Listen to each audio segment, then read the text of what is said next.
얘기를 인제 오늘 해야 되는데요. 어 뭐라 그럴까. 실기는 이 또 당연한 얘기인데 정말 제일 어려운 것 같아요. 제가 인제 학원에서도 인제 강의를 시작한 지가 10 년이 넘었는데요 벌써. 그래서 이제 내과도 강의를 하고 내과 전 과목을 다 강의하고 그다음에 실기도 실기 시험 시작한 해부터 이렇게 쭉 지금 계속 해 오고 있는데요. 필기, 실기 중에 뭘 가르치는 게 더 어렵냐? 실기가 훨씬 어렵습니다. 뭐 당연한 얘기지만. 필기는 사실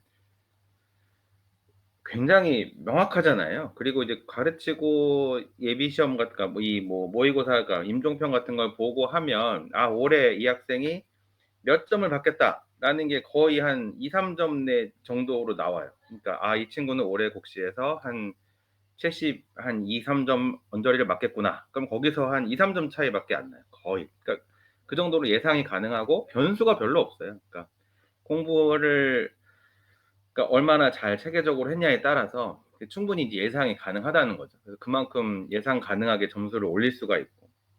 그래서 필기는 가르치는 게 굉장히 좀 쉬운 편인데 실기는 잘 아시겠지만 이게 뭐 수십 개를 보는 게 아니잖아요. 단지 몇 개를 봐서 그거를 가지고 평가를 하는 거기 때문에 자기 실력이 그대로 점수에 반영되지 않는 경우들도 되게 많아요. 그러니까 이게 문항수가 워낙 적고 채점이 아무래도 이 항목이 다 디테일하게 있다고는 하지만 좀 주관적이다 보니까 예상 그러니까 뭐 '아마 붙을 것 같다.' 그러니까 제가 항상 얘기하지만 저랑 인제 막 연습을 하면서 제가 그런 얘기를 해요. "아 이 정도면 진짜 올해 붙을 것 같다."라고 말을 하면 거의 붙어요. 거의가 아니고 붙어요. 그 정도면 인제.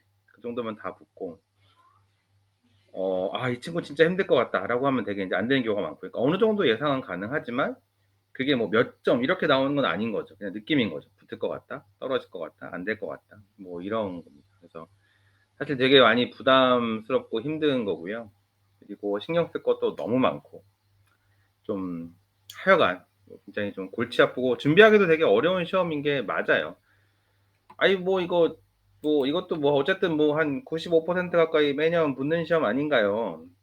그런데요. 그게 필기하고는 다른 게 아까도 얘기했지만 필기는 진짜 예상이 가능하고 자기 성적대로 쭉 나오거든요. 근데 실기는 그 떨어지는 5%가 그중에 뭐 상당수는 또 '아예 안 될 것 같다.'라는 친구들이 안 되기도 하지만 상당수는 '야 너 틀림없이 붙을 거야.' 했던 친구들이 떨어지기도 해요, 학교에서도. 심지어 학교에서 잘한 모범 사례로 막 케이스 보여주고 막 이랬던 학생이 가서 떨어지고 오기도 하는 이제 그런 시험이다 보니까 굉장히 예측이 불가능하고 당일 컨디션에도 조절이 영향을 많이 받고 뭐 이런 시험입니다. 그래서 정말 까다로운 시험인데 뭐 이미 통과하고 병원에서 일하고 있는 교수님들 입장에서는 되게 좋아하는 시험이기도 합니다. 왜냐하면 실제 환자를 보는데 굉장히 엄청나게 많은 도움이 되기 때문에 이 실기시험이라는 게 도입되고 나서 이 합격한 새로 일하게 된 인턴들 그러니까 학생에서 처음 이제 의사가 된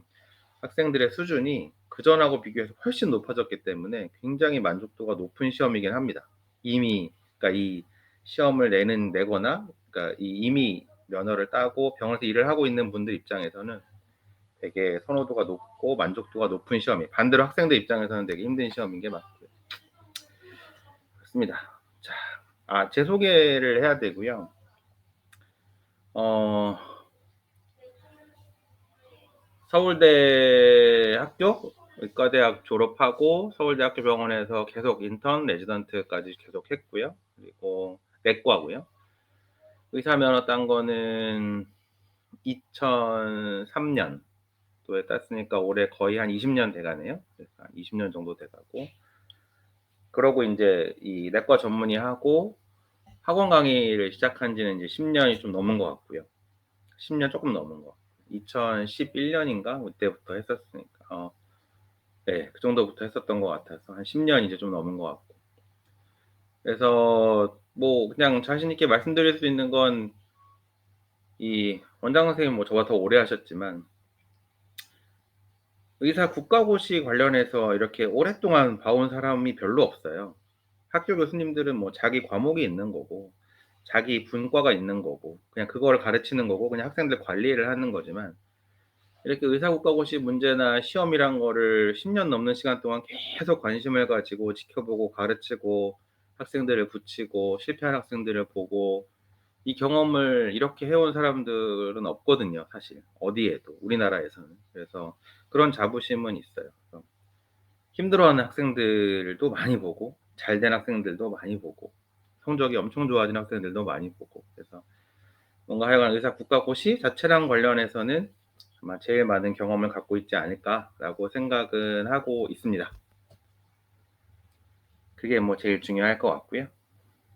자, CPX랑 오스키랑 인제 합쳐져서 거의 합쳐졌죠. 그래서 인제 CPX, 오스키 합쳐진 시험을 보게 되는데 사실 근데 합쳐지긴 했는데 올해 인제 이 학생들 뭐 얘기를 들어보면 큰 차이는 없어요. 어차피 뭐 크게 뭐 많이 어려움을 겪거나 하지도 않았고요. 그래서 크게 뭔가 힘들어하진 않았어요. 어차피 기존에 하던 걸 그냥 합쳐서 했기 때문에 뭐 크게 어려움이 있거나 하지는 않았고 CPX랑 오스키 중에 뭐가 더 어려운가요? 당연히 CPX가 어려워야 돼요.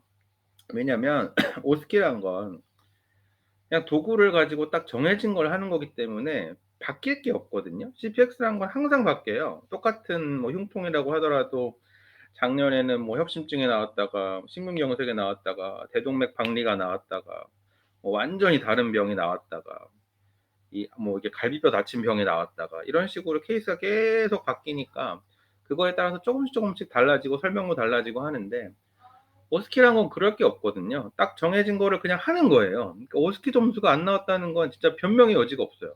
연습을 덜 했거나 아니면 너무 긴장을 많이 하는 성격이라서 가서 막 벌벌 떨다 못 했거나 그냥 둘 중에 하나예요. 그래서 변수가 거의 없는 시험이 오스키이긴 해요. 물론 연습을 안 하면 잘 안 나오죠, 당연히 점수가. 그래서 근데 '오스키 때문에 떨어졌다.'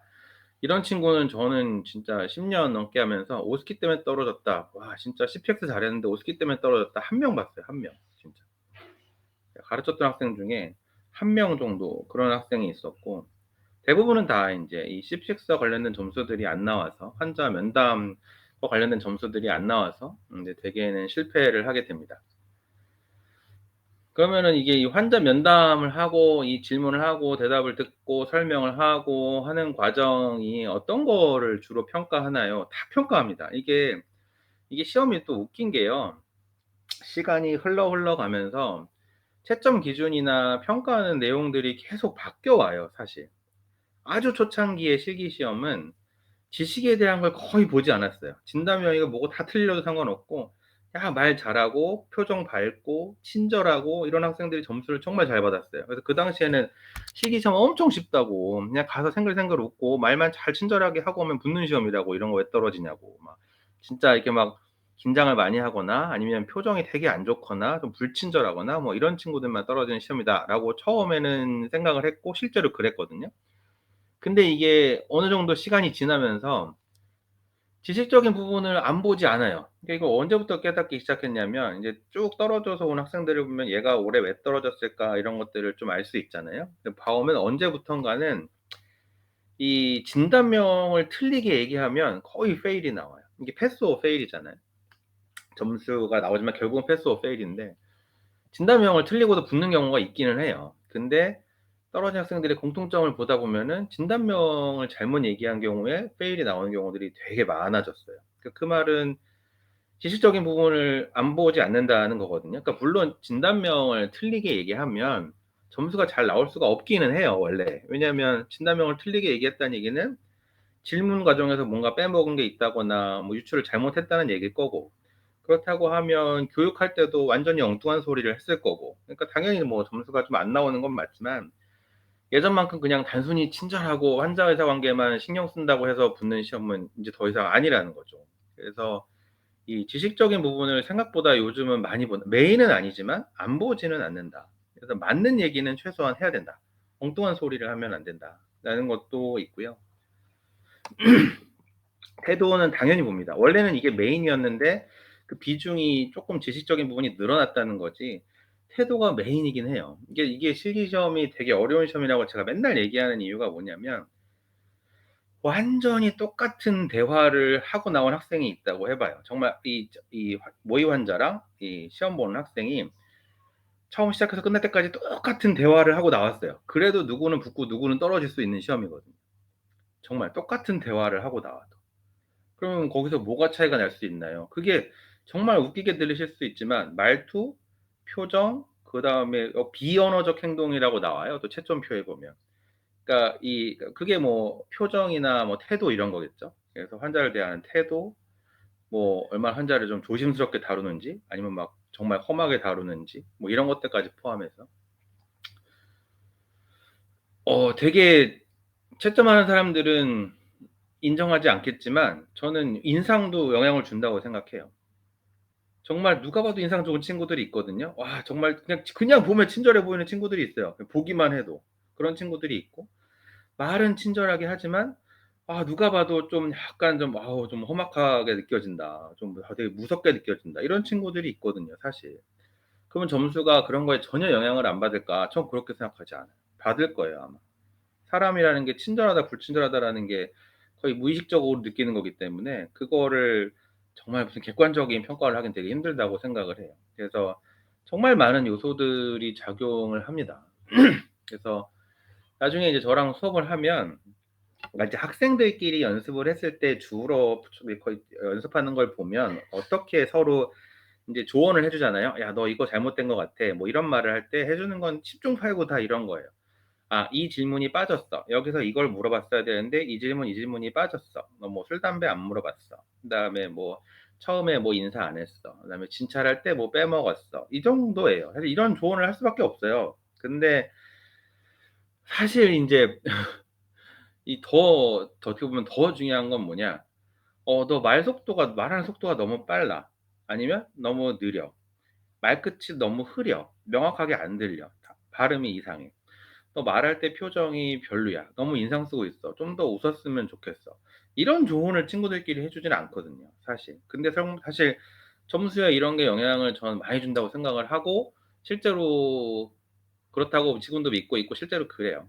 그래서 처음에 저랑 인제 시작을 하면 뭐가 빠졌다 이런 건 진짜 지엽적이고 안 중요한 거예요. 그러니까 딱 제가 항상 하는 얘기가, 내가 시험 보고 나와서 뭐 하나 물어봤어야 되는데 그 질문을 하나 빠뜨렸어. 그럼 그 질문 하나 빠뜨린 걸로 올해 시험을 떨어질까? 그런 일은 절대 일어나지 않죠. 누구나 어떤 질문을 빠뜨릴 수밖에 없어요. 내가 이 질문 2개 빠뜨렸어. 올해 시험 떨어졌어. 아니죠. 그것 때문에 떨어진 게 아니라 뭔가 점수가 낮았겠지. 거기서 그거 2개 빼먹었으니까 간당간당하게 떨어진 거죠. 원래는 훨씬 높아야 되는데. 그러니까 더 많은 점수에 영향을 주는 건 이런 거라는 거죠. 말투, 표정, 그다음에 리액션, 이런 것들이 채점표에 되게 명확하게 들어가 있어요. 그래서 눈을 얼마나 잘 아예 그냥 채점표를 보면 이 비언어적 행동들이 들어가 있어요. 고개를 끄덕이는 거, 뭐 그다음에 뭐 이 눈을 마주치는 거, 이런 것들이 다 들어가 있거든요. 그러니까 그런 것들이 기본적으로 안 되면 힘들다. 그래서 저랑 그래서 하면 처음에 한 4주 정도는 주로 이런 것만 해요. "말투가 어떻다. 말투를 좀 바꿔야 될 것 같다."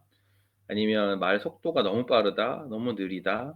아니면 쓸데없는 추임새나 이상한 자기 습관들이 있어요. 언어 습관들이 자기도 모르는 되게 안 좋은 습관들이 있거든요. 이런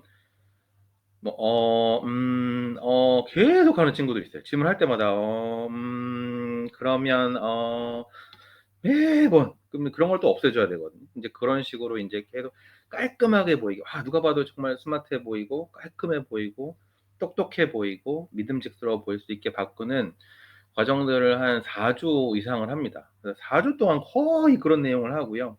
그래서 그때 겨우 인제 제가 원하는 표정, 말투, 리액션 이런 게 좀 되면 이제 그다음부터 인제 더 이런 내용 자체에 대한, 항목 자체에 대한 것들을 주로 하게 됩니다. 그래서 사실 저랑 하면서 기대할 수 있는 건 오히려 앞부분이 더 큰 것 같아요. 사실 뭐 이런 항목에서 어떤 거 질문해야 될까요? 뭐 책에 나와 있어요, 사실. 그것도 인제 좀 자세하게 봐 주긴 하죠. 똑같은 질문도 이게 순서도 중요해요. 똑같은 질문을 딱 했어, 10 가지를. 근데 이 10 가지가 뒤죽박죽 섞이는 거랑 체계적으로 물어보는 거랑은 이 모의 환자나 이 다른 사람들이 느끼기에 굉장히 달라요. 그게 이게 무슨 말이냐면, 물어봤다 안 물어봤다도 중요한데요. 내가 머릿속으로 생각하는 게 모의 환자도 느껴져야 돼요. '아 얘가 지금 뭐를 고민하고 있구나. 뭐를 감별하고 있구나.' 그러니까 그냥 대부분 학생들이 많으니까 그냥 이 짧게 말씀을 드리면 무슨 이 소변량이 줄었어요. 뭐 이런 항목이 있다고 해 봐요. 그러면은 그거는 이제 레날 페일리어에 대한 감별 진단인 항목이거든요. 그럼 우리가 감별을 해야 되는 게 뭐냐? 급성 신부전과 만성 신부전을 감별을 해야 되고요. 그다음 급성인지 만성인지. 그다음에 급성 신부전에도 종류가 많으니까 이게 프리레날인지 인트리인식 레날인지 포스트 레날인지 이런 걸 이제 쭉 감별을 해 가는 과정이라는 거죠, 이 항목이라는 게. 그러면은 이 내가 질문을 하는 게 그거에 맞아야 돼요. 처음에는 인제 이 어큐트냐 크로닉이냐를 감별하는 거를 여러 개를 물어보겠죠. '아 얘가 지금 어큐트와 크로닉을 감별하고 있구나.' 이런 걸 모의 환자가 느껴요. 그럼 '아 감별을 했어.' 그다음에 얘가 프리레날인지 지금 열심히 물어보고 있구나. 프리레날이 아닌 것 같으니까 뭐 다른 걸 또 물어보고 있구나. 이게 느껴져야 되거든요. 근데 어큐트랑 크로닉을 감별하는 걸 물어봤다가 갑자기 뭐 프리레날 ARF 물어봤다가 포스트 물어봤다가 다시 돌아가서 또 ARF, CRF 물어봤다가 이런 식으로 왔다 갔다 하면 '얘가 지금 무슨 생각을 하고 있는 거지? 뭐 하는 거지?' 되게 못하게 느껴져요. 그래서 질문을 했다 안 했다도 중요하지만 항목별로 이 항목이 뭘 의미하는 거고 어떤 순서대로 어떻게 체계적으로 물어봐야 되는지를 공부를 해야 됩니다. 그러니까 이렇게 하다 보면 필기 공부를 또 같이 해야 될 수밖에 없어요. 같이 또 하게 되고. 그리고 사실은 실기 공부를 통해서 필기 공부를 한번 다시 정리하는 개념이 되고요. 사실 너무 좋은 건 실기 시험이 준비하는 입장에서는 굉장히 짜증나고 불편하고 화가 나지만 실제로 준비를 정말 잘 마치고 시험을 무사히 잘 통과하고 나면 인턴 때뿐만 아니라 나중에 의사 생활을 하면서 정말 많은 도움이 되는 시험이라고 생각을 해요. 사실 저도 뭐 내과 의사고 지금도 환자를 계속 보지만 실기 시험을 가르치면서 저도 한 단계 더 뭐라 그럴까 발전한 것 같아요, 저 자신도 사실은. 저 자신감이 많아지고 뭔가 '아 의사들이 그냥 막연하게 그동안 진료를 해 왔던 게 이런 틀 안에서 그동안 해 왔던 거구나.'라는 것도 어느 정도 확립이 되고 그래서 정말 많은 도움이 되는 시험이고 준비 과정이기는 합니다. 옛날 건데요. 이거 뭐 보시라는 얘기가 아니라 이 실기 시험이라는 게 예비 시험 말고 본 시험 이제 이 가을에 보는 이제 국가고시 본 시험 같은 경우에 어떻게 평가를 하나요? 아무도 몰라요. 근데 어느 정도 상대 평가인 건 확실해요. 그렇게 평가하게 돼 있고. 왜냐하면 이게 항목마다 편차가 있잖아요. 항목마다 어려운 항목이 있고 쉬운 항목이 있고. 그러니까 점수로만 평가하지 않아요, 절대로. 그리고 패스 오어 페일 기준도 당연히 이 똑같은 항목을 본 학생들 안에서 평균 점수가 나오고 스탠다드 대비의 표준 편차가 나오고 그래서 표준 편차 두 표준 편차를 벗어났냐 안 벗어났냐를 가지고 페일이다 아니다를 평가를 합니다. 그게 무슨 말이냐고 하면 상대 평가란 얘기예요, 바꿔 말하면. 아니라고 하지만 상대 평가예요. 상대 평가가 아니라고 말하는 이유는 거기서 페일이 나온다고 해서 바로 페일을 주진 않고요. 그거를 뭐 교수님들이 리뷰를 하고 그래서 '아 이 친구는 진짜 못했구나. 페일이 맞네. 이 정도면.'라고 해서 거의 마지막에 결정을 한다고 하지만 어쨌든 그 결정의 대상이 되는 게 성적으로 하위 5%가 대상이 되는 거기 때문에 남들하고 비슷하게만 하면 절대 안 떨어지는 시험이기는 해요. 근데 이제 우리가 인제 여기서 또 관심을 가져야 되는 게 뭐냐면 방금 제가 얘기했잖아요. 남들하고 비슷하게만 하면 떨어질 수가 없는 시험이에요. 60 점이 안 돼서 떨어지는 경우는 없어요, 이 시험을 봤을 때. 점수는 다 그럼 제가 올해 평균 점수는 60 점이 넘었는데요. 다 넘어요. 점수 때문에 떨어지는 게 아니라 아까 얘기했지만 퍼센트 때문에 떨어지는 거거든요. 남들하고 비슷하게 하면 되는 시험인 거는 맞아요. 물론 거기에 이제 비슷하다는 게 그런 말투, 행동 요즘도 다들 너무 잘하기 때문에 다 이제 비슷하게 해야 되는 거지만 그래서 이 또 하고자 하는 얘기는 뭐냐면 특출나게 뭔가를 잘하는 게 하나도 도움이 안 되는 시험이에요. 그러니까 제가 학생들이 학교에 가서 뭐 이제 재수생이에요. 근데 학교에서 모의고사를 보고 왔어요. 그럼 제가 이 모의고사 성적표를 이렇게 보고 "정말 잘했다. 제일 잘했다."라고 말하는 게 언제냐면 딱 중간 정도 나왔을 때. 그 학교에서 딱 중간 점수가 나왔어요. 그러면 제가 너무 마음 아파요. 그 학생은 떨어질래야 떨어질 수가 없어요. 가장 그냥 평균적인 학생인 거거든요, 그 학생은. 떨어지기가 되게 힘들어요. 오히려 어떤 경우가 있냐면 초상위권이었던 학생들이 떨어지는 경우들이 간혹 나와요. 이게 왜 웃기지만 왜 이런 일이 벌어지냐면 초상위권이라는 얘기는 남들하고 다르다는 얘기예요.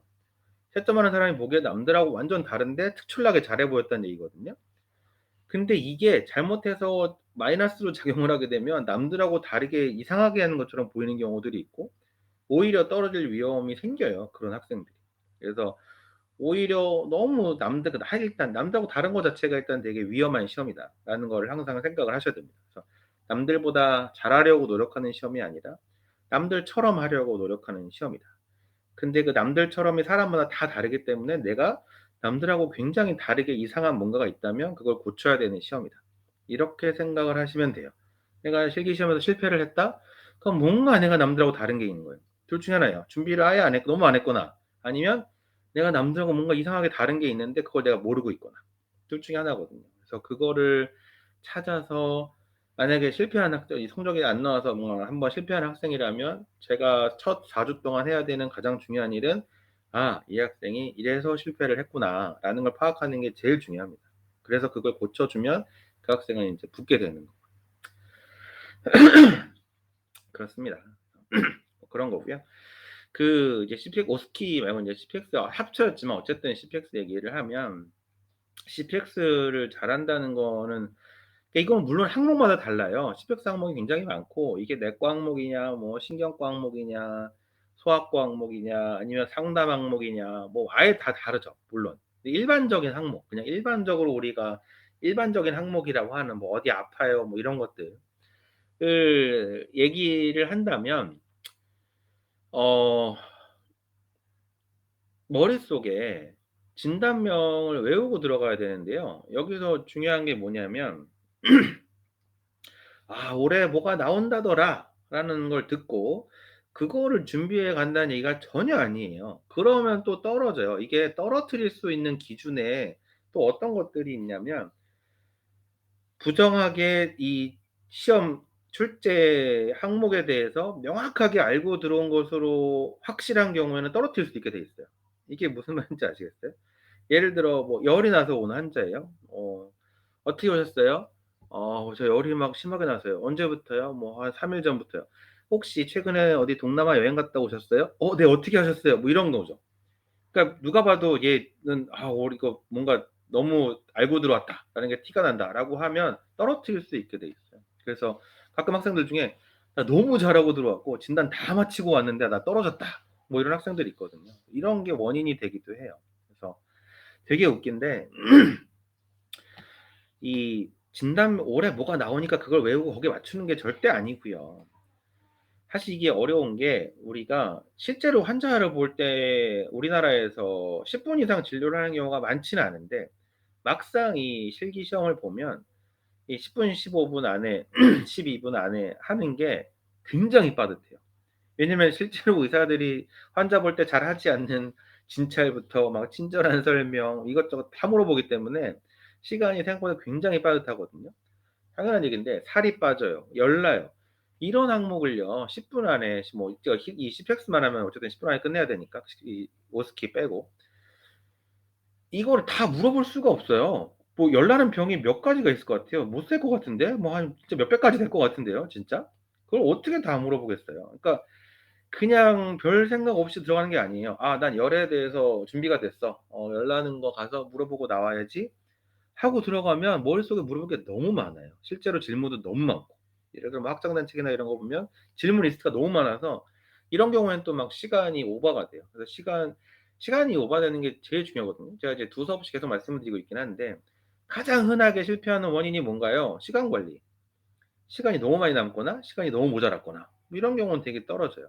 그래서 이런 거를 방지하기 위해서 뭐 어떻게 준비를 해야 되냐라는 얘기를 하면 한 대여섯 가지 진단명 정도를 정하고 들어가는 거예요. 예를 들어서 살이 빠져요라는 항목이야. 살 빠지는 게 진짜 그것도 막 진짜 수십 가지 이상 병이 될 텐데 올해 살이 빠져요라는 항목이 나오면 올해 아마도 나오는 시험은 예를 들어 뭐 갑상선기능 항진증이야. 근데 이것만 물어보고 나올 수는 없잖아요. 말도 안 되는 거잖아. 얘 말고 내가 감별을 하고 나와야 될 병은 이거 말고도 결핵이랑 뭐랑 무슨 암이랑 뭐 식사를 안 한 거랑 뭐 이런 것들 5가지 정도는 내가 감별을 하고 나올 거야. 라고 감별을 해야 될 병을 한 대여섯 가지 정도를 외우는 거예요. 이거를 뭔가 다 외울 수는 없어요. 피부에 뭐가 났어요. 그 병이 피부병에는 다 들어가 있는데 어떻게 다 외워요? 그런 게 아니고 '아 올해 요런 게 나오면 얘랑 감별해야 되는 병을 내가 요렇게 정해서 들어갑니다.' 그래서 '아 내가 이 시험에서 감별을 해야 되는 병 대여섯 가지.'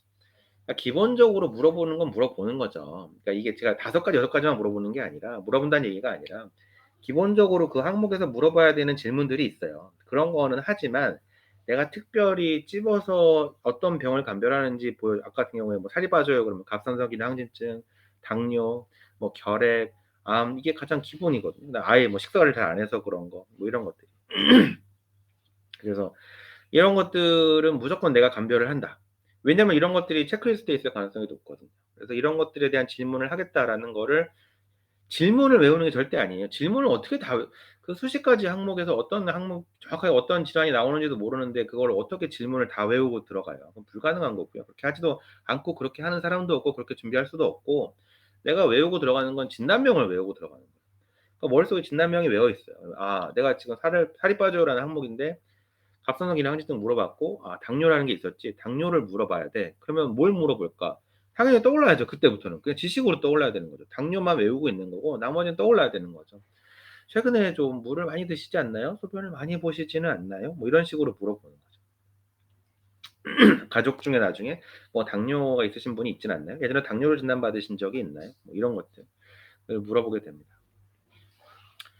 그래서 일단은 '진단을 외운다.'라는 거를 기억을 하셔야 됩니다. 그래서 나중에 결국 가면 이 질문하는 과정이 어떻게 되냐면 일반적으로 우리가 물어보는 순서가 되게 있거든요. 요것도 뒤에 다시 나올 텐데 주증상에 대해서 물어보고 그러니까 이것도 순서가 항상 계속 강조해요. 주증상에 대해서 다 물어보고 동반 증상에 대해 물어보고 동반 증상 중에서 같은 장기 쪽 물어보고 그다음에 동반 증상 중에 다른 장기 쪽 물어보고 그다음에 인제 뭐 사회력, 가족력, 뭐 과거력 이런 것들을 쭉 인제 물어보게 됩니다. 이 기본적인 순서가 있는데 이 기본적인 순서대로 물어보면서 그 안에 아까 얘기했던 그 진단명들이 녹아 들어가야 되는 거죠. 이게 두 개가 인제 합쳐지게 되면서 환자한테 히스토리를 하는 과정이 됩니다. 그 연습을 끝없이 하는 거고 이 연습을 하려면 시험에 나오는 항목대로 여러분이 이렇게 리스트를 쭉 정리를 해야 됩니다. 그래서 이 항목이 올해 나오면 나한테 시험에 나갔는데 이 항목이 딱 나왔다라고 하면 내가 이 항목에 대해서 올해 감별할 병 다섯 가지를 써서 외워야 되고요. 그다음 이게 나왔을 때 내가 올해 신체 진찰을 뭐 할지도 외우고 들어가는 거예요. 그 안에서 생각하는 게 아니라 '이 환자 뭐니까 요거 하면 될까 안 될까.'가 아니라 그냥 이 항목이 나오고 하면 '난 진찰은 이거 하고 나올 거야.'라는 걸 외우고 있어야 되는 거예요. 들에 가서 생각하는 게 아니다라는 거를 미리 그렇게까지 준비를 하고 가는 거죠. 그렇습니다. 그리고 인제 맨 마지막에 있는 저 PPI 그러니까 환자 의사 관계 점수라는 건 진짜 어렵고 좀 다양해요. 그래서 뭐 눈 마주치는 거 말을 그러니까 제일 중요한 게 말을 잘 들어주는 거거든요. '내가 당신 말을 잘 들어주고 있다.'라는 인상을 확실히 줘야 돼요. 이건 정말 제일 중요한 거는 그거예요. 그게 눈을 마주치는 거, 말을 들으면서 고개를 끄덕여 주는 거 이게 다 '내가 네 말을 듣고 있어.'라는 거거든요. 환자가 제일 기분 나쁜 거 중에 하나가 나는 열심히 얘기하고 있는데 한 관심 없어 보이는 거예요. 왜 끄적끄적 적고 있는 건데 내 말을 듣고 있는 건지 안 듣고 있는지 한참 얘기했는데 네 그러고 다른 거 계속 물어보고 있고 이런 게 제일 별로거든요. 그래서 눈 마주쳐 주는 거, 끄덕여 주는 거 그리고 뭔가 중요한 얘기를 했으면 아 뭐 "3주 전부터 배가 아프셨군요. 굉장히 오랫동안 아프셔서 힘드셨겠네요. 아 내가 네 말을 잘 듣고 있어." 그러니까 중요한 포인트는 반복해 주는 거. 그런 것들이 되게 중요합니다. 그래서 그런 것들을 통해서 뭘 추구하는 거냐? '내가 너의 얘기를 잘 들어 주고 있어.'라는 인상을 줘야 된다라는 게 일단은 가장 중요합니다. 말투나 이런 건 어떤 이 말이 쉽지 되게 어려운 건데요. 두 가지예요. 두 가지를 추구하는 건데 하나는 당연하지만 친절해 보이는 거겠죠. 친절해 보이는 거는 오히려 좀 쉬워요. 노력하면은 친절해 보이긴 하거든요. 근데 그러면서 동시에 또 추구해야 되는 게 자신감 있어 보이는 거예요. 이게 사실 되게 학생들이 되게 부족해요. 하다 보면 불안하고 잘 모르겠고 막 환자랑 물어보고 있는데 무슨 병인지 모르면 막 머릿속에서 머리 하얗게 돼서 막 멘붕이 오고 막 이러니까 표정에서 그게 딱 드러나거든요. 근데 그건 나중에 여러분이 진짜 실제로 환자를 볼 때도 마찬가지예요. 그렇게 불안해하면 환자도 불안하겠죠. '와 이 의사는 뭐지? 왜 이렇게 정말 불안해하지? 나 안 고쳐줄 것 같은데? 못 고쳐줄 것 같은데?' 뭐 이런 생각이 들 수밖에 없습니다. 그래서 이 두 가지입니다. 친절해 보이는 거 이건 오히려 잘해요. 두 번째가 자신감 있어 보이는 거. 사실 이게 말투에서 되게 많이 나오는데 자신감 있어 보이는 게 되게 중요합니다. 알든 모르든 자신감 있어 보이는 거. 그래서 제가 되게 하고 나서 "야 너 진짜 잘했다."라는 케이스가 어떤 케이스냐면 틀린 말을 막 해요. 저는 이제 아니까 상황을 다 알고 진단도 알고 어떻게 말을 해야 되는 건지 다 아는데 말도 안 되는 얘기, 그러니까 아주 말도 안 되지 않지만 어쨌든 막 틀린 말을 막 하는데도 굉장히 자신감 있게 "아 근데 뭐 이렇게 하시면 되고 이렇게 하시면 참 좋을 것 같고 이렇게 하시면 돼요."라고 하면 듣고 있으면 저는 아닌 걸 알면서도 왠지 그렇게 하면 될 것 같아요 막. 네. 아 예. 그러면 약간 틀린 내용을 말하더라도 점수가 막 깎이거나 그러진 않아요. 그러니까 예를 들어 무슨 검사에서 CT가 아니라 MRI를 찍어야 되는데 CT라고 잘못 말했다. 그래서 점수가 막 이러지는 않아요 사실. 그런 시험은 아니에요. 그 정도로 디테일한 시험은 아니에요. 아예 진단명을 틀리게 얘기하고 막 엉뚱한 소리를 하면야 점수가 안 나오겠지만 진단도 맞게 얘기하고 뭔가 아주 틀린 얘기를 하지 않지만 쪼끔씩 약간 디테일하게 틀린 게 있다 그래서 뭔가 확 점수가 낮게 나오고 이런 시험은 절대 아니에요. 그래서 뭔가 맞든 틀리든 약간 좀 자신감 있게 얘기하는 게 되게 중요합니다. 모르면 몰라도 당당하게 자신감 있게 얘기하면 돼요. 환자분 말씀하신 것만 가지고는 아직 진단이 뭔지 명확하게 알기는 좀 어려운 것 같아요." 말하면 되지 뭐 그냥. 실제로 그런 경우 많잖아요. 어떻게 의사가 환자 보는데 질문만 하고 무슨 병인지 다 알겠어요. 뭐 이런 병도 가능하고 요런 병도 한번 생각해 볼 수 있을 것 같은데 요런 것들을 감별하려면 요런 검사를 해 보면 좋을 것 같고요. 혹시라도 인제 요런 병으로 나오면 이렇게 치료하면 되니까 너무 걱정하지 않으셔도 되고요. 혹시라도 요런 병이 나오면 또 빨리 다른 검사를 좀 더 해 봐야 될 것 같습니다. 사실 아무것도 모른다는 얘기거든요. 근데 방금처럼 얘기했을 때 점수가 낮게 나올까? 낮게 안 나올 거예요. 잘 나올 거예요. 그래서 당당한 게 되게 중요하다. 환자가 이해가 되게 설명을 하는 게 중요하다.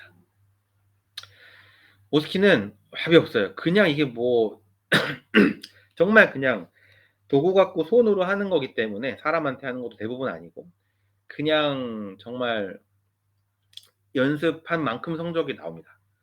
저 긴장해서 잘 못했어요. 진짜 많이 연습하면 긴장도 안 해요. 긴장해도 잘해요. 그래서 정말 연습한 만큼 나오는 거니까 얘는 진짜 나중에 연습 많이 하시면 된다라고 하면 되고 잘하는 거 뭐 이런 거 없어요. 남들 하는 것처럼 하면 절대 안 떨어진다니까요. 그냥 남들 하는 거 보고 남들하고 똑같이 카피만 하면 되는 그런 시험이라고 보시면 됩니다. 자, 아까 얘기했던 순서는 뭐 당연한 얘기지만 뭐 병력 청취, 진찰, 상담, 그다음에 설명하고 뭐 오스키 항목이 붙어 있으면 그거 마지막으로 좀 하고 하면 되는데요. 시간 배분은 그때그때 쪼끔씩 다르긴 합니다, 항목마다. 그래서 이것도 기본적으로 예를 들어 지금 시간이 쪼금씩 바뀌어서 그렇긴 한데 신체 이 병력 청취는 되게 5 분을 넘어가면 안 되고요. 5분 넘어가는 순간 거의 망했다고 보시면 됩니다. 5 분은 5 분이 적당해요가 아니에요. 5 분을 절대 넘어가지 말라는 거지 5분 정도 하는 게 좋다라는 건 아니에요. 5분 이내로 끝나는 게 좋고요. 병원 청취만 5분 이내에 끝나면 전체적인 시간이 그렇게 모자라진 않을 거예요. 그래서 5분 정도 안에 끝내는 게 좋다. 물론 너무 짧으면 안 되겠지만 예전에 저한테 이런 질문을 한 학생이 있었어요. 이 신체 진찰이 아직 다 안 끝났는데 시간이 거의 다 끝나간다는 걸 알았다. 그러면 꼭 해야 되는 신체 진찰을 그래도 하고 설명을 하는 게 좋을까요? 아니면 꼭 필요하지만 신체 진찰을 안 하고 그냥 설명을 좀 더 자세히 하는 게 좋을까요? 라는 질문을 저한테 하는 학생들이 여러 명 있거든요. 그럼 제가 한결같이 하는 답이 있습니다. 뭐 어떻게 하든 상관없어. 어차피 떨어졌어." 이렇게 얘기를 합니다. 그러니까 그런 상황 자체가 오면 안 되는 거예요 이미. 내가 꼭 해야 되는 신체 진찰을 못 했는데 교육할 시간도 모자라. 그럼 이미 망한 거예요. 이미 어느 쪽을 하든 점수는 무조건 낮게 나오게 돼 있어요.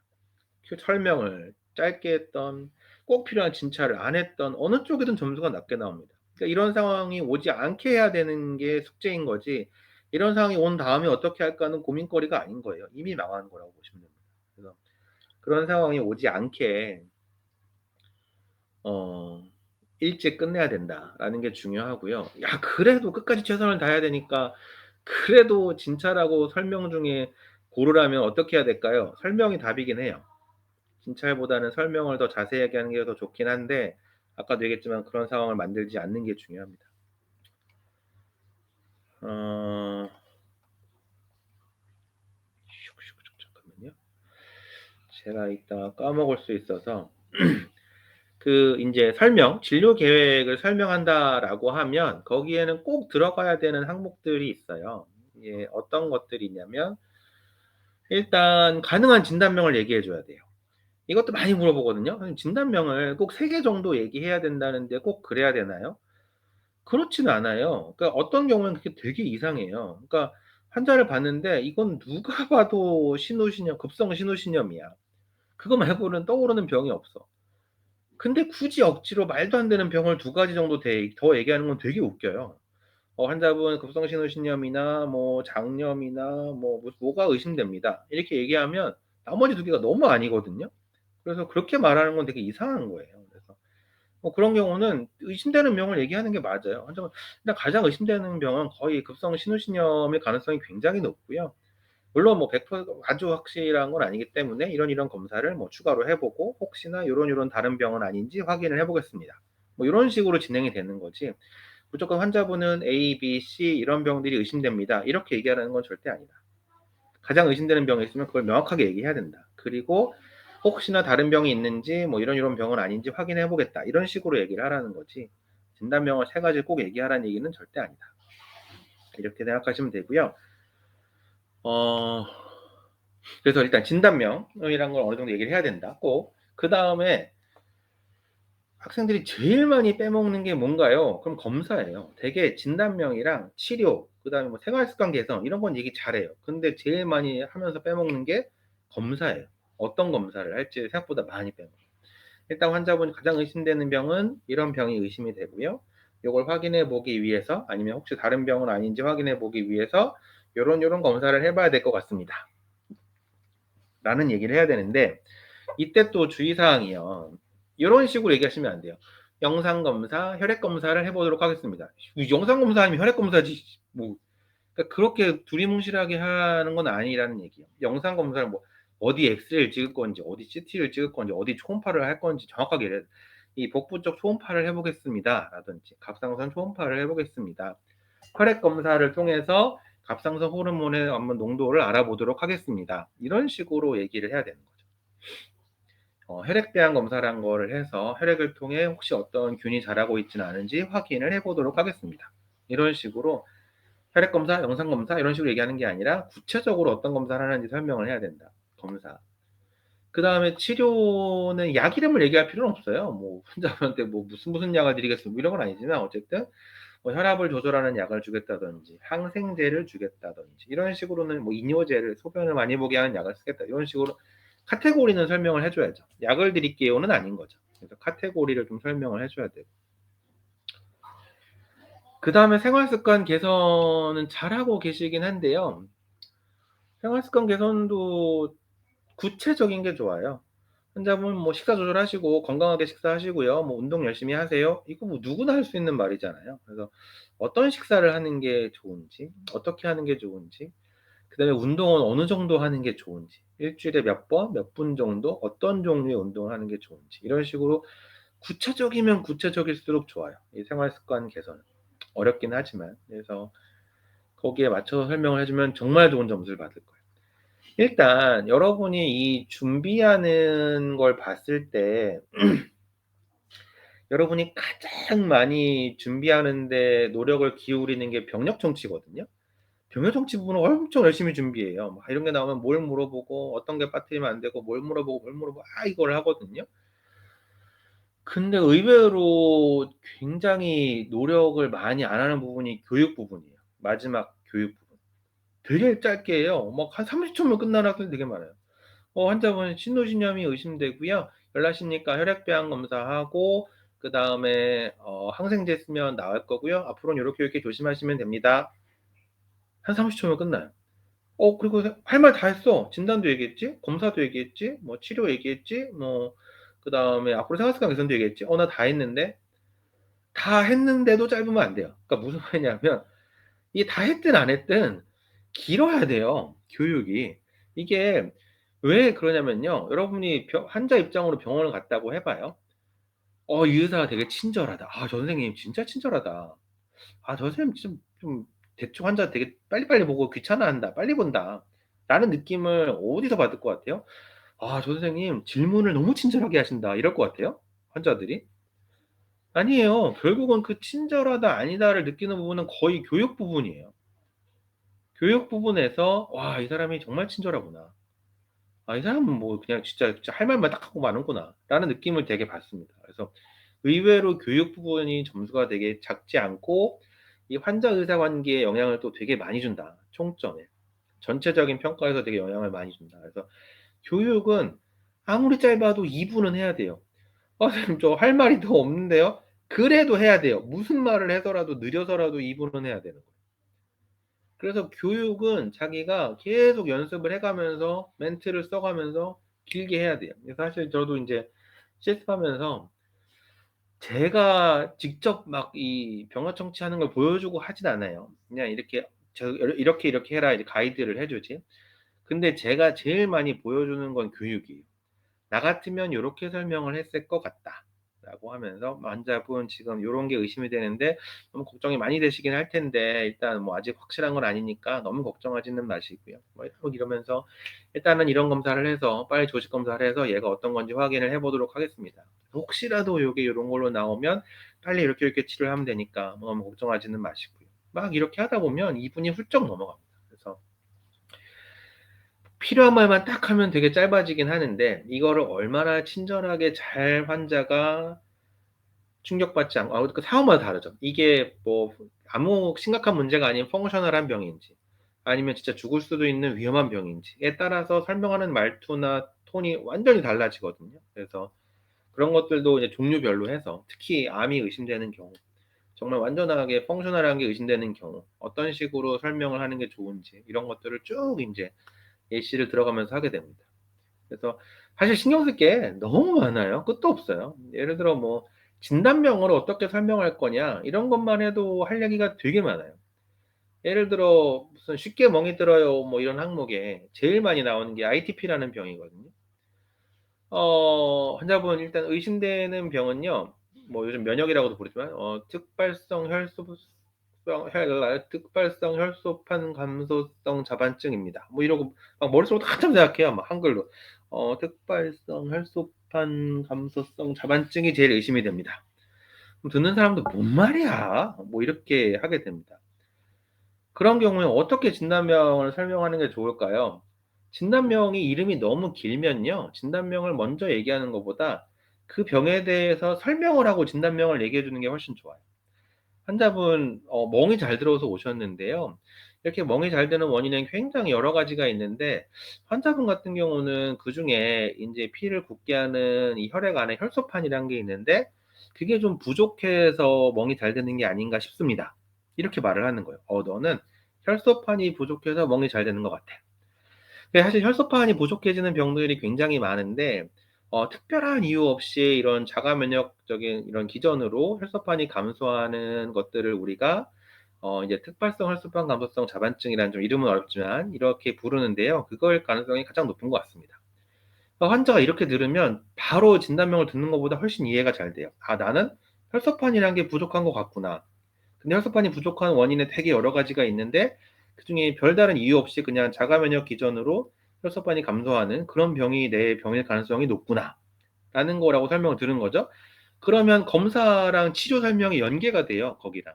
그래서 검사는 혈액 검사를 해서 정말 혈소판이 감소돼 있는지 확인을 해볼 거고요. 그다음에 이제 뭐 자가 항체 같은 걸 확인해서 혈소판이 감소하는 그런 항체가 있는지도 확인을 해 보도록 하겠습니다. 그래서 만약에 이 병이 맞다고 하면 면역을 억제시키는 가장 대표적인 약인 스테로이드 쓰면은 또 많이 호전이 되니까 너무 걱정하진 마시고요. 그럼 이해가 되죠. '아, 나는 혈소판이 부족한 것 같아. 근데 자가 면역 때문이야. 그래서 검사는 혈소판이 부족한지 확인하고 자가 항체를 검사를 할 거야. 그러면 치료는 면역을 억제시키는 약을 쓰면 좋아진대.' 이해가 되잖아요. 이렇게 뭔가 스토리에 따라서 환자한테 이게 친절한 설명인 거죠.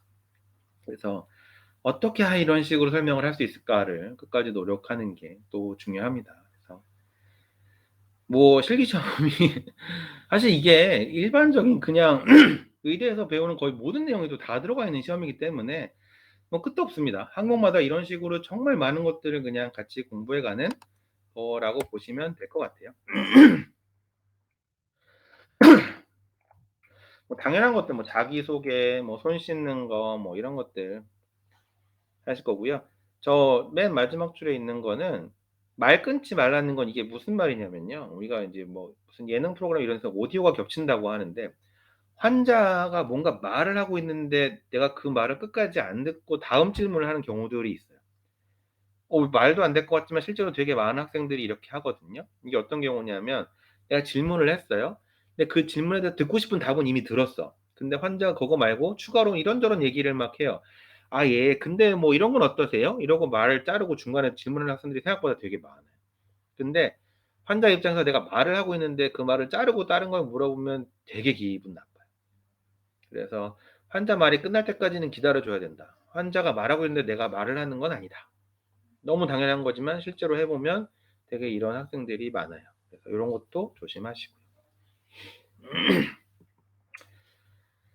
좋습니다. 진찰하고 나면 결과를 좀 알려주면 좋습니다. 뭐 대부분 다 정상이겠지만 네 환자분 호흡은 깨끗하시네요. 심장 소리는 아주 좋으시네요. 이런 식으로 이 진찰을 하고 나면 결과를 말을 해 줘야 된다라는 것들입니다. 그래서 이 두 번째 얘기는 뭐냐면 아까도 얘기했지만 이게 두서없이 그냥 외워서 물어보는 게 아니다. 이 병원 청취하고 진찰을 하는 과정은 내 머릿속에서 감별 진단을 해 가는 과정이다. 그 과정을 보여줘야 된다. 이건 이 항목마다 다 연습을 해야겠죠. 아까 레날 페일리어만 얘기를 했지만 뭐 다른 항목들 다 어떤 것들이 대부분 다 정해지기 때문에 어떤 식으로 감별을 해야 되는 건지, 어떤 병들을 감별을 해야 되는 건지 이것들을 공부하는 과정이다. 실기 공부라는 게 뭔가요? 이 공부예요. 내가 이런 항목에서 어떤 병들을 어떤 카테고리로 나눠서 분류를 해야 되고 그 분류대로 나누기 위해서 어떻게 질문을 해야 되고 어떻게 해야 하는지. 예를 들어 황달이에요. 그러면은 대개는 둘 중에 하나예요. 담도가 막혔거나 아니면 막 간이 깨지는 간염이거나. 그러면 그 두 개를 나눠서 물어보죠. "혹시 담도가 막혔나?" 라는 걸 물어봐야 됩니다. 그래서 그게 뭐냐면 "혹시 소변색, 대변색은 좀 어떠세요? 소변색이 진하게 나오시나요? 대변색은 어떠세요? 몸이 가렵진 않으세요?" 이런 것들을 물어보면 담도가 막혔나 안 막혔나 이런 것들을 알 수 있어요. 담도가 막힌 것 같아." 그럼 담도가 막히는 건 되게 돌 아니면 암이에요. 그럼 암이면은 뭐 어떤 거겠어요? "혹시 뭐 살이 빠지진 않으세요?" 뭐 이런 것들 물어보겠죠. "입맛은 어떠세요?" 돌이면 되게 아프니까 좀 막 "배가 아프진 않으세요?" 뭐 이런 것들을 물어보겠죠. 그래서 이렇게 카테고리별로 나누어 가면서 물어보는 과정이다. 세 번째는 요즘 좀 중요한데 진단명이 명확하지 않은 케이스들이 되게 많이 나와요. 그러니까 실제 환자도 마찬가지인데 히스토리에 보면 딱 한 가지 병으로 떨어지는 사람도 있지만 한 두세 가지가 의심이 되는 환자들도 되게 많거든요. 그러니까 우리가 검사라는 걸 하는 거겠죠. 그중에 확인하기 위해서. 딱 거기까지 나오는 환자들도 시험에 많이 나와요. 그래서 예를 들면 황달인데 A형 간염 같기도 하고 독성 간염 같기도 하고 알코올성 간염도 같기도 하고 다 겹치는. 최근에 뭐 해외여행도 갔다 왔고 술도 많이 먹고 근데 뭐 한약도 먹었고 막 이런 환자들이 나와요. 그러면 셋 다 가능하거든요. 그럼 세 가지를 다 설명을 해 줘야 되는 거죠. 그래서 꼭 한 가지 진단만 명확하게 나오는 건 아니다. 여러 가지 진단이 가능한 병도 나오고 그럼 그냥 그 다양한 진단에 대해서 다양하게 설명을 하면 된다라고 생각을 하시면 될 것 같습니다. 이거 나오는 건 뭐 기본적으로 다 아시는 거니까 그냥 순서대로 잘 물어보시면 되는데 아까 제가 얘기한 것만 다시 말씀드릴게요. 이거 물어보는 순서 중에 어떻게 물어봐야 되냐면 제일 먼저 물어봐야 돼 그러니까 뭐 "어디가 아파서 오셨어요? 언제부터 아프셨어요?" 뭐 이런 기본이고 그거 말고 제일 먼저 해야 되는 건 무조건 주증상에 대한 걸 최대한 물어봐야 돼요. 그러니까 환자가 열이 난다고 왔어요. 그럼 열 난다고 오면 "언제부터 열 났는지 알았어요?" 3일 전부터 열 났는데 그럼 그다음 질문으로 "혹시 뭐 설사하진 않으세요? 배 아프진 않으세요? 기침 콧물 나진 않으세요? 머리 아프진 않으세요?" 이런 걸 물어보는 건 이상한 거라고요. 그럼 뭘 먼저 물어봐야 되는 걸까? 열에 대해서 물어봐야지. 열에 대해서 최대한 물어봐야 돼요. 열이 난다고 하셨는데 집에서 열을 재보셨나요? 열 똑같이 나왔나요? 어떤 걸로 재보셨나요? 열이 올랐다가 내렸다 하나요? 계속 열이 나나요? 해열제를 드셔 보셨나요? 해열제를 먹으면 열이 떨어지나요?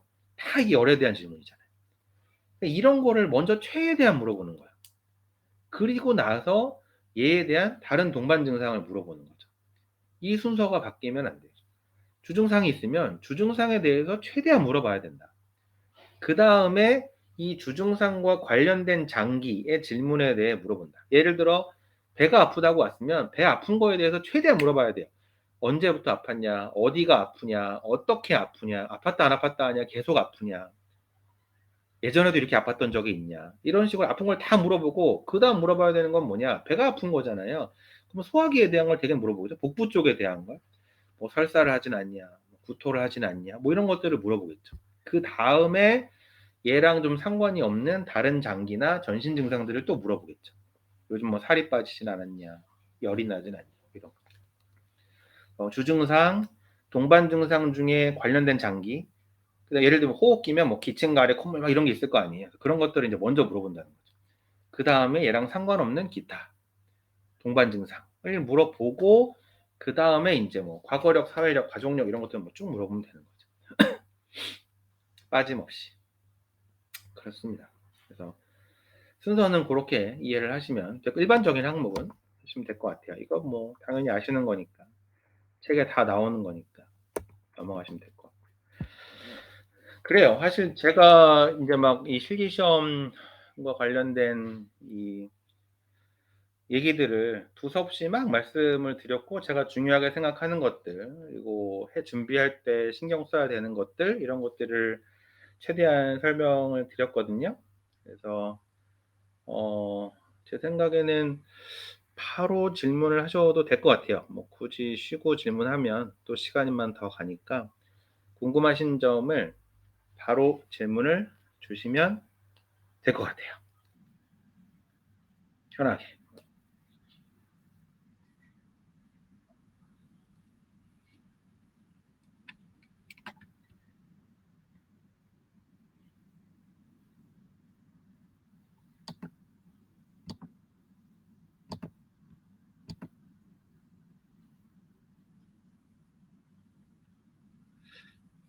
이게 원격에서 다들 질문하기 불편하시죠 지금. 실제 있으면 엄청 질문하시는데 현장에 있으면.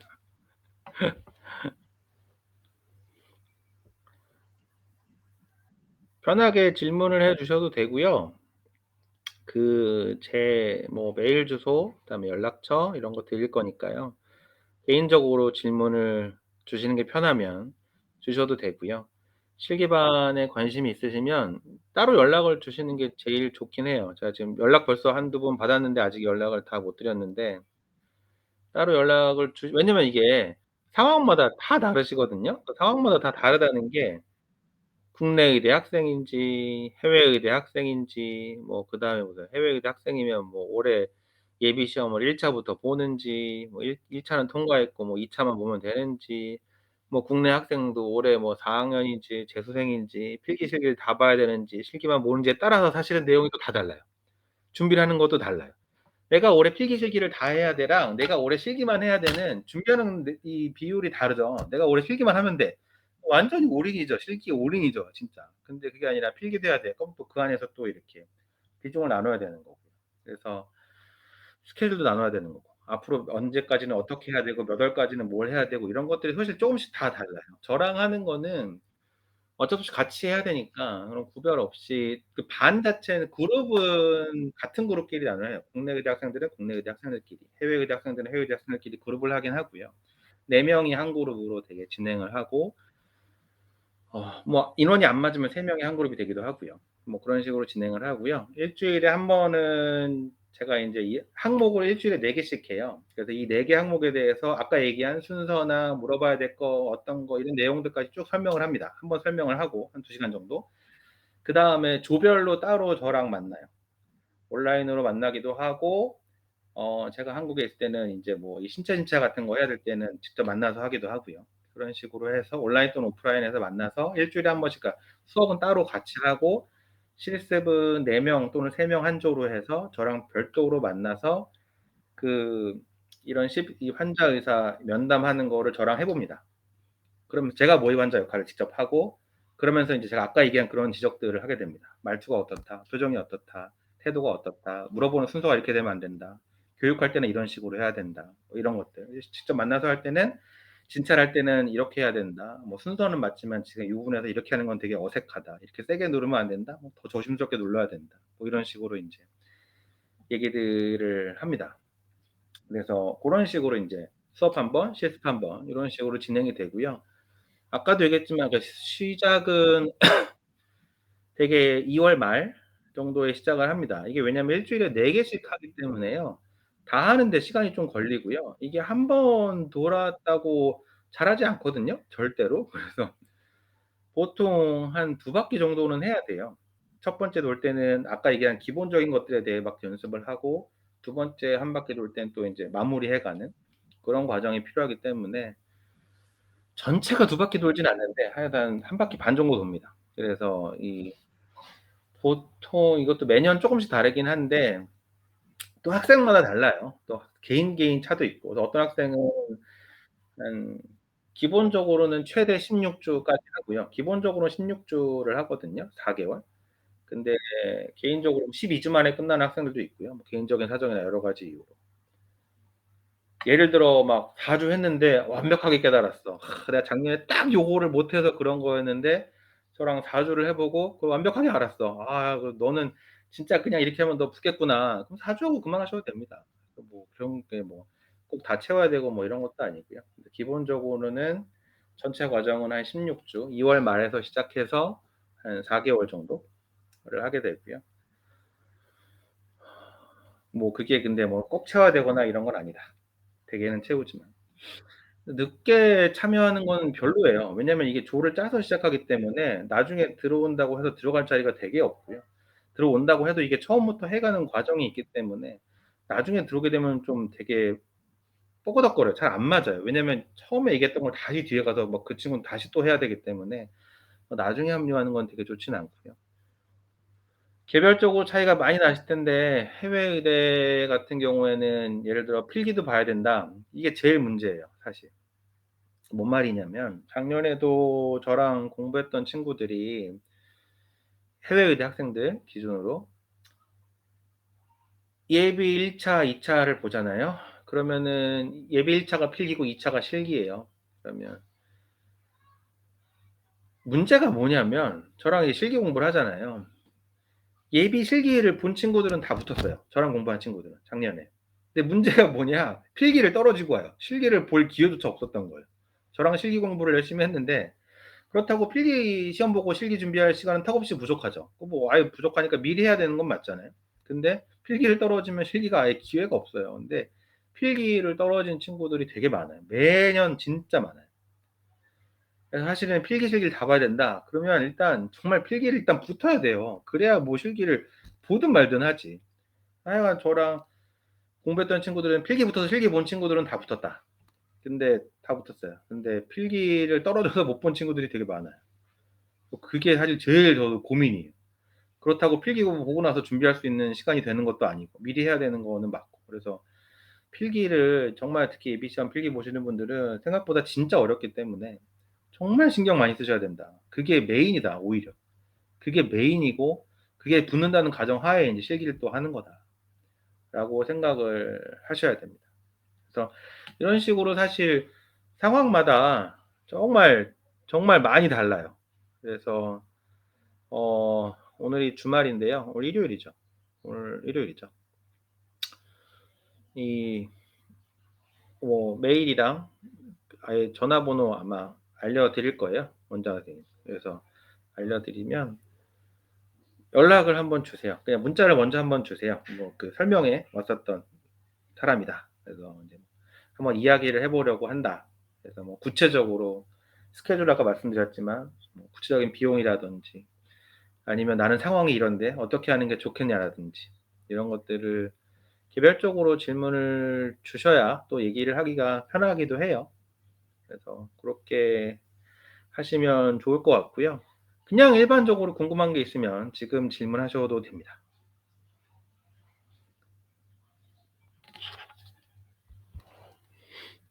편하게 질문 주셔도 돼요.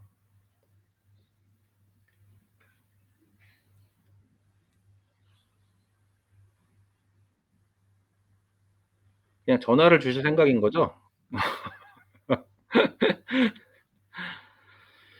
인원은 얼마나 받나요? 이게 매년 고민인데 됐다.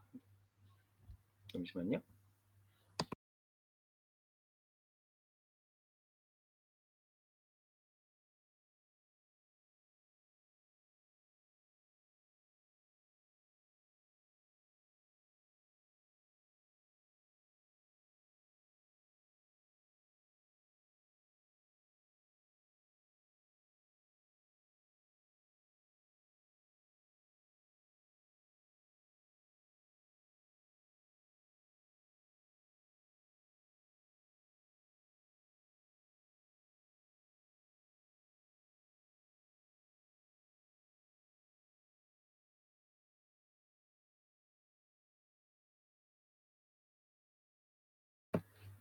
소리가 울릴지 안 울릴지 모르겠다. 소리 들리시죠? 그 질문이 이제 문항이 합쳐졌잖아요. 이게 CPX랑 오스키랑 합쳐져서 시간 배분을 어떻게 해야 되냐는 건데 크게 해 보니까요. 저도 학생들하고 크게 다르진 않아요. 이게 오스키가 그러니까 이게 처음에 뭐가 고민이었냐면 CPX가 10분이고 오스키가 5분이에요. 근데 두 개 합쳐 놓고 12분 만에 하라는 거였거든요. 그래서 '야 이게 뭐 이게 어떻게 되지?' 했는데 그러면 CPX 시간이 확 많이 줄어들어야 하나? 막 이랬는데요. 막상 해 보면 크게 뭐가 다르진 않았어요. 그러니까 무슨 말이냐면 오스키가 기존의 오스키처럼 막 5 분씩 해야 되는 내용은 아니었어요. 대부분 짧게 할 수 있는 것들이 대부분이어서 그러니까 물론 CPX를 10 분을 다 채우면 너무 힘들죠, 그거는. 근데 한 9분 정도에 끝내면 충분히 할 수 있는 여유 있는 그런 항목이었고요. CPX는 원래 10 분을 다 채우는 건 아니에요. 9 분에서 9분 30 초에 끝내고 "더 궁금한 거 있으세요?" 그리고 질문 받고 뭐 이런 과정이 필요했거든요. 그래서 원래 하던 거랑 크게 다르진 않았다. 그래서 한 9분 그리고 오스키 3분 정도면 충분히 여유 있는 항목이었고 이게 없는 건 오히려 시간이 길어진 거죠. 12 분으로. 더 여유 있어진 거고. 그래서 시간이 오히려 약간 더 편해진 면이 없지는 않아요. 그러니까 오스키가 있다고 해서 더 바빠졌다거나 한 느낌은 별로 없었어요, 학생들도. 그래서 크게 그럴 건 없고 확실히 오스키가 붙어 있다라고 하면 9분 안쪽에만 끝내면 큰 문제는 없다. 9분 안쪽에 끝내면 시간 배분이 어떻게 해야 되는 건가요? 이게 보통 기존에 얘기했던 게 5 분, 3 분, 2 분이었거든요. 병어 청취 5 분, 시체 진찰 3 분, 교육 2분 이렇게 얘기를 했었는데 그게 아까도 얘기했지만 넘어가면 안 되는 선인 거지 그게 좋은 선이 절대 아니에요. 병어 청취는 5분 넘어가는 순간부터 저는 막 이 하고 있으면 짜증 나고 막 불안하고 막 이래요, 연습할 때. 학생들한테. "야 씨 5분 넘어갔는데 얘 언제까지 물어보려고 이러지?" 막 이런 느낌이 듭니다. 좋은 게 한 4분 30초 이내에 끝나는 게 좋고요. 그러면 신체 진찰을 3 분을 하냐? 아니 이것 또한 2분 30 초에 끝나는 게 좋아요. 항목마다 달라요. 신경과 항목은 진찰이 훨씬 많아요. 그거 빼고 일반적인 항목은 진찰 한 2분 30초 그럼 7 분이거든요. 그러면 교육은 한 2분 정도면 대개는 충분해요. 그럼 그게 딱 9 분이에요, 사실은. 이 시간이 제일 좋아요. 이게 뭐 이 4분 30 초, 2분 30 초, 2분 9 분에 끝내고 오스키하고 요 정도가 인제 제일 무난한 시간이다. 이렇게 보시면 될 것 같고 이게 일반적으로 연습할 때 이렇게 연습을 하시는 게 좋아요. 아까 말한 시간 배분을 요렇게 연습을 하시고 가서 하시는 게 제일 편하다. 이렇게 생각하시면 될 것 같아요. 네.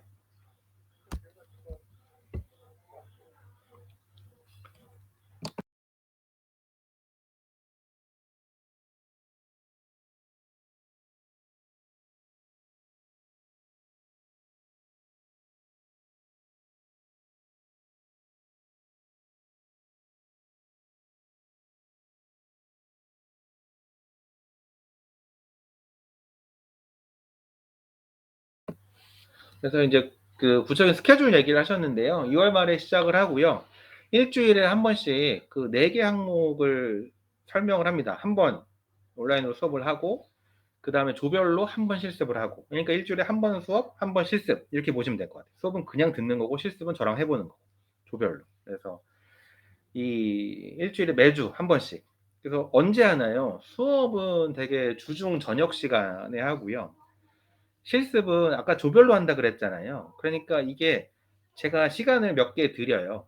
시간이 가능한 이 슬롯을 몇 개를 열어놓고 그 중에서 제일 우선순위 원하는 순서대로 1, 2, 3순위 해서 정하는데, 되게 또 학생들이 같은 학교에서 온 학생들끼리 같이 하는 걸 원하기도 해서, 그래서 뭐 저희는 뭐 이런 걸 같이 하게 해주세요 해서 최대한 그거를 반영을 해서 합니다. 그래서 주중도 있고 주말도 있고, 그래서 그 중에서 잘 가능한 시간을 선택하시면 되는 거고요. 그렇게 해서 16주인데 하다 보면 중간에 뭐 빠지는 주도 있고 해서 4개월 정도 꽉 채우거나 조금 더 되거나 하는 경우들이 있고요. 2월 말에 시작하면 되게 이제 7월 가까이 6월 말이 돼서 끝나는데, 여러 가지 이유가 있는데요. 이게 해외 의대 학생들 같은 경우에는 그때는 끝나야 뭐 예비 시험 준비가 가능하기 때문에 한 달 전에 또 마무리해야 되니까, 그래서 그런 스케줄도 있고, 본 시험 보는 친구들도 스케줄이 그러면 조금 뜨기는 해요. 이게 9월, 10월 달에 시험을 보니까. 그래서 이 본 시험 때 맞춰서 추가로 하기도 해요. 그것 때는 학생들이 원하면 그 학생들은 시험 때 뭐 시험 시작하고 나서 한두 번 더 하기도 하고, 개별적으로. 일단은 기본적으로 스케줄은 2월 말에서 6월 말 7월 초. 그러니까 예비 시험만 보는 학생 같은 경우에는 조금 달라요. 그러니까 뭐가 다르냐면, 아까 했지만 이게 필기를 또 보는 학생들은 그 준비를 해야 되거든요. 한 달 정도, 한 6월 초부터는. 그래서 그 16주를 다 못 채우고요. 되게 그 마지막 몇 번 빠진 거를 필기 시험 보고 나서 이 실기 시험 그 보는 그 갭이 있잖아요. 한 2주 정도 그 사이에 또 하게 돼요. 아마 이해가 되실 거예요. 16주는 맞는데, 그래서 마지막 한 2, 3주치를 그 예비 시험 보시는 학생들은 예비 필기 보기 전 한 달 정도는 필기 공부만 전념을 해야 되니까 그거 하고 나서 그 필기 끝나고 나서 또 채워서 합니다. 그래서 그 자기들 스케줄에 맞게 진행을 하고요. 전체 스케줄이 그렇다는 걸로 알고 계시면 될 것 같아요. 네. 네.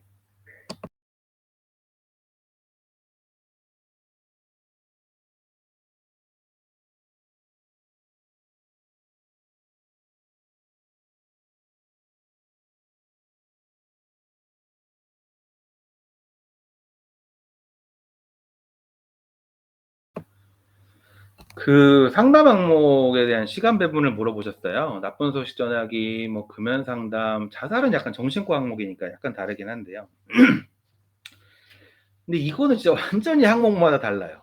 예를 들어 금연 상담 같은 경우는 사실 멘트가 거의 정해져 있는 항목이에요. 금연 상담은 한 80%의 멘트가 완전히 그냥 외우고 들어가는, 이 변동성이 가장 적은 항목 중에 하나예요. 금연 상담. 그래서 금연 상담도 물어볼 것들이 되게 많거든요. 이게 뭐 니코틴 의존도라든지 뭐 담배를 얼마나 폈는지, 그다음에 우리가 이제 렐러번스라고 부르는 게 있어요. 그래서 이 담배 때문과 관련된 위험 과거력, 예를 들어 뭐 고혈압 당뇨가 있으면 담배가 더 안 좋겠죠. 폐질환이 있다든지, 그다음에 뭐 가족력, 뭐 아버지가 뭐 폐암이 있었다든지 뭐 이런 것들도 되게 중요하겠죠. 그래서 이런 과거력, 가족력, 이 그다음에 현재의 증상, 예를 들어 담배 피고 있는데 뭐 숨이 차다든지 기침 가래가 있다든지 뭐 이런 것들도 중요하니까요. 그래서 그 환자한테 니코틴 의존도나 담배 피는 양, 그 다음에 증상, 과거력, 가족력 이런 것들을 물어보게 돼 있어요. 그래서 그런 게 하는 게 한 5분 걸려요. 거기까지가. 그럼 나머지 5분이 이제 설명인 거예요. 그래서 환자분 담배를 피면 이러이러한 게 안 좋고요. 담배를 끊으면 이러이러한 게 좋고요. 그래서 이 앞으로 어떤 걸 하셔야 되고, 약은 드셔야 되고, 그 다음에 이 니코틴 금단 증상이 생겼을 때 이렇게 대처를 하셔야 되고, 그 다음에 마지막에 이 담배를 언제부터 끊으실 건가요? 끊은 다음에 어떻게 해야 될지, 팔로우업은 어떻게 해야 될지, 이런 거를 설명하는 게 한 5분. 그래서 신체 진찰이 없는 경우가 많거든요. 금연 상담이 신체 진찰이 있는 때도 있고 없는 때도 있는데, 이 항목이 신기하게 없는 경우는 뭐 있든 없든 상관은 없어요. 어차피 12분이니까 이제. 그래서 이제 5분 정도를 쓸 수 있어요. 히스토리 하는데. 히스토리 하는 게 아까 얘기한 그 니코틴 의존도, 그다음에 이제 뭐 이 렐러번스라고 하는 증상, 과거력, 뭐 가족력 이런 것들을 물어보는 게 한 5분 정도다라고 보시면 되고요. 나쁜 소식 전하기는 아예 달라요. 이거는 시간 배분이란 게 없고요. 이게 나중에 말씀드릴 텐데 나쁜 소식 전하기는 내가 아무것도 안 하는 항목에 가까워요. 이게 뭐냐면 처음에 나쁜 소식을 전하거든요. 거기까지는 딱 틀이 정해져 있어요. 뭐 환경을 조성하고 뭐 미리 암시를 하고 그다음에 나쁜 소식을 정확하게 전해요. 그럼 그다음부터 하는 일은 뭐냐? 환자가 보이는 반응에 대한 리액션이 다인 항목이에요. 슬퍼하면 위로하고 걱정하면 뭔가 안심시켜 줄 건 없지만 격려하고, 그래서 내가 뭔가를 주도적으로 하는 항목이 절대 아니에요. 이게 나쁜 소식 전하기를 잘못하는 경우가 언제냐면 내가 자꾸 뭘 하려고 할 때 꼬여요, 일이. 환자는 막 우는 연기를 하려고 하는데 옆에서 자꾸 말 걸고 막 그러면 되게 짜증 나거든요. 힘들거든요. 그래서 환자가 하는 거를 그대로 그냥 따라가고 환자가 먼저 오히려 질문을 해요. 선생님 저 그래서 앞으로 어떻게 해야 돼요? 아니면 선생님 저 몇 년이나 살 수 있어요? 이런 식으로 질문을 하고 거기에 대해서 내가 대답을 해주는. 나쁜 소식 전하기는 의외로 시간 배분이란 게 없고요. 가만히 있으면 알아서 그냥 흘러가는 진행이 되는 항목에 가까워요. 환자가 오히려 액션을 하고 내가 리액션을 하는. 그 뭐 교육 마지막에 치료도 선생님 저 그럼 앞으로 어떻게 해야 돼요? 이렇게 하면 그때 가서 시작을 해요. 아 환자분 그래서 지금부터 좀 치료에 대해 설명을 드려도 괜찮을까요? 그래서 그러면은 앞으로 치료는 요런 거 요런 거는 의미가 없을 것 같고 이렇게 해 보시는 게 좋을 것 같습니다. 이런 식으로. 그래서 사실 나쁜 소식 전하기는 시간 배분이란 게 없어요. 그거는 그냥 흘러가는 대로 하다 보면 자연스럽게 끝나는 항목이라고 보시면 될 것 같고요. 그래서 상담 항목이 딱 정해진 거는 없어요. 딱 정해진 건 금연 상담 정도. 그러니까 아까 얘기한 것처럼 5분 안에 질문을 다 끝내긴 해야 되고요. 나머지 한 5분에서 7분 동안 설명을 길게 하시면 되는 항목이다라고 이해하시면 될 것 같아요.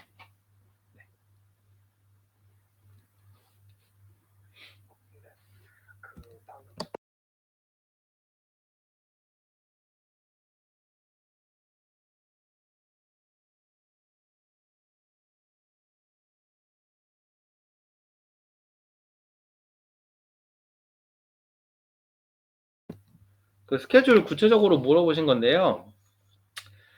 그러니까 제가 옵션 요일은 좀 어려워요. 왜냐면 요일은 근데 뻔하긴 해요. 이게 조가 뻔해서 일단 수업은 대개 목요일 저녁에 해요.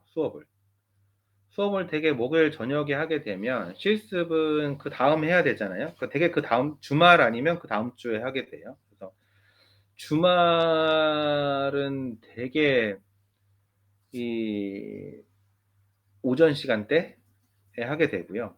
주말 오전 시간대. 그 다음에 주중에는 낮 시간도 있고 저녁 시간도 있어요. 주중 낮 시간을 선호하는 학생들도 오히려 있고, 주중에 저녁 시간만 되는 학생들도 있고 해서 하는데 수요일에 하진 않아요, 되게. 그래서 보통은 월, 화 중에 진행이 돼요.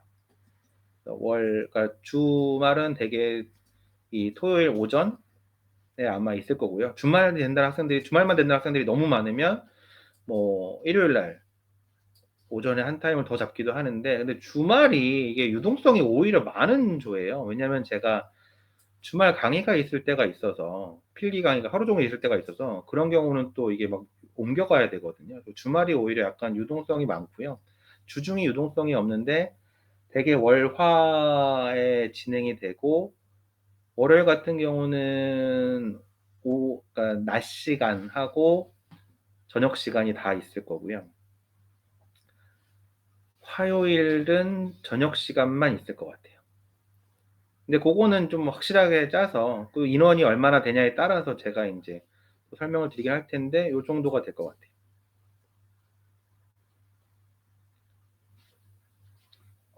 네. 네.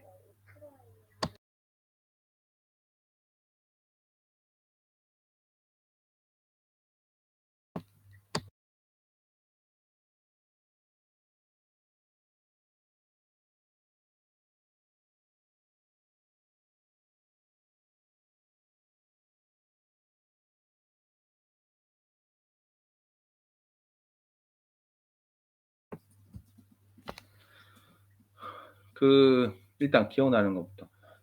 교육비는 이제 뭐 따로 상담 주시면 말씀드릴 거고요. 작년하고 그냥 똑같이 받을 거고, 그 다음에 4주 단위로 받습니다.